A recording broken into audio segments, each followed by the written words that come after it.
right, so this is going to be another movie review.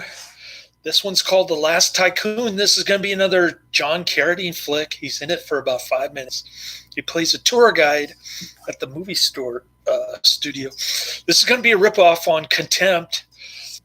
I'm giving it 1 out of 5 stars. I hated it as expected. It's an Elia Kazan version of the unfinished F. Scott Fitzgerald book. And it's about a movie producer, kind of like Contempt, although there's no ancient Greek Homer movie that they're shooting. It's I don't know what they're shooting in this. It's mainly a soap opera. It's the screen debut of Theresa Russell, who was great in Bad Timing. I didn't get to see much of her, though. There are a couple of instances of gluteus maximus white women showing their gluteus maximus, but nothing in terms of Theresa Russell, not nearly as much as, or even close to Bad Timing. She was great in that movie. Very, very attractive, much more attractive. None of the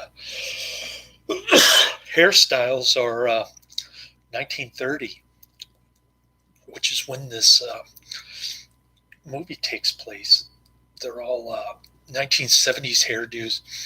In fact, both Tony Curtis and Robert De Niro have Mr. Spock hairdos with the kind of pointy sideburn thing going.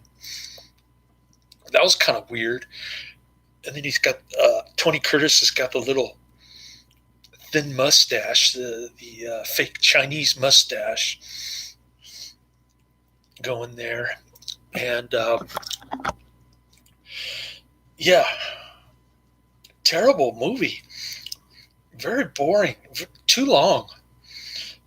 Over 2 hours. And I knew just by looking at the story and the director that it was going to be like this.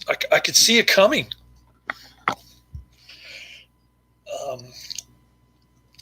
There's a little bit of Red Scare with the Screenwriters Guild communist scumbag Jack Nicholson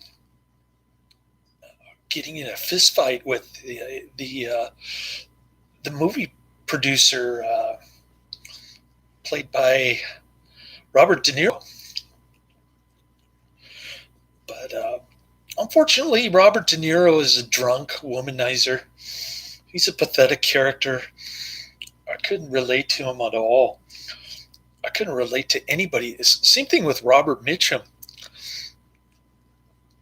The only thing is, Robert Mitchum didn't get drunk and try to punch out the Screenwriters Guild communist scumbag.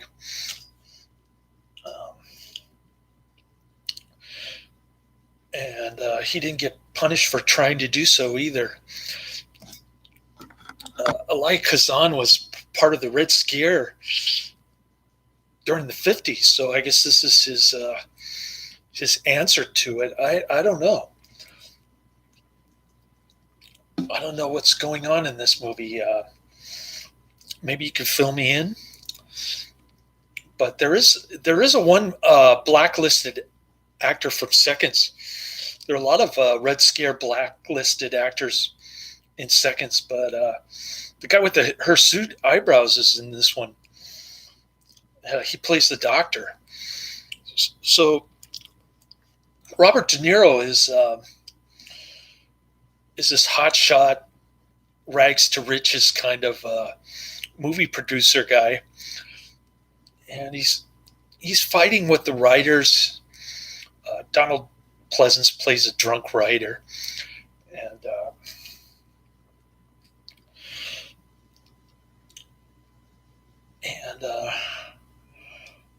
he's got the hots for this Irish gal who lived in London because she looks like an old movie star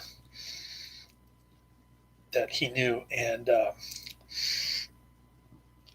they start having an affair. He doesn't know that she's engaged already to some engineer guy. She makes up some lame excuse that she was that she was staying with this guy for a long time who became very possessive or something, made her want or he started getting drunk, sort of like my ex-wife, my first wife, and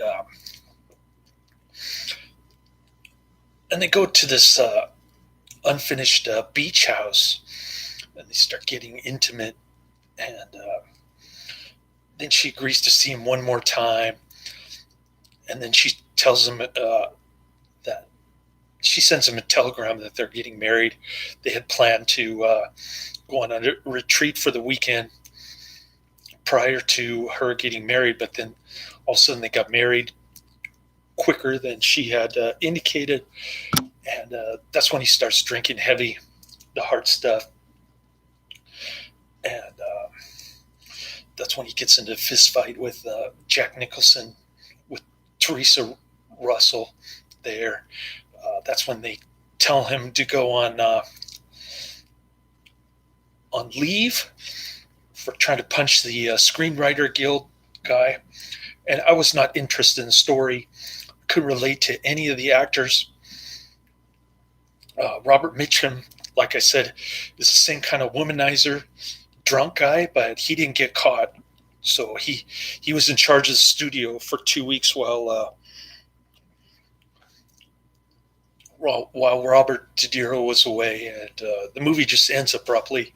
There's no ending, really, that I could make out. So, pretty awful movie. And yeah, so I'm going to watch The Comedy of Terror. Is that what it's called?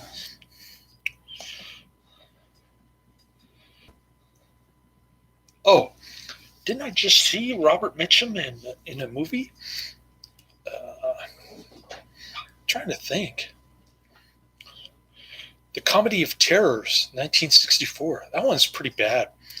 I think I only laughed one time so far, but I'm only about 20 minutes in. So we'll give it another look, but it's pretty awful.